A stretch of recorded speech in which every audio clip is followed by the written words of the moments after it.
కాబట్టి ఎవ్వరూ కూడా వైఎస్ఆర్ కాంగ్రెస్ పార్టీకి సంబంధించిన ఏ కార్యకర్త వెంటికి కూడా పీకలేడు అని చెప్పి కూడా ఈ సందర్భంగా చెప్తాను. ఇది ప్రతి ఒక్కరూ గుర్తుపెట్టుకోండి, ఒక్కటే గుర్తుపెట్టుకోండి. ఈసారి జగనన్న 2.0 కొంచెం వేరుగా కూడా ఉంటుంది. ఈసారి జగనన్న 2.0 కార్యకర్త కోసం ఎలా పనిచేస్తుందో కూడా చూపిస్తుంది. ఇది మాత్రం నేను ఖచ్చితంగా చెప్తా ఉన్నా.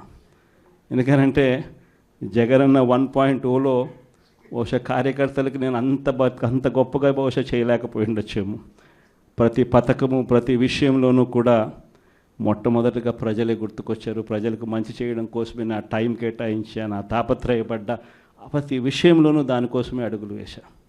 కానీ జగనన్న 2.0కి వచ్చేసరికి మాత్రం చంద్రబాబు నాయుడు కార్యకర్తలకు పెడతా ఉన్న ఇబ్బందులు చూసా, కార్యకర్తలు పడతా ఉన్న అవస్థలు చూసా, కార్యకర్తలు పడతా ఉన్న బాధను గమనించా.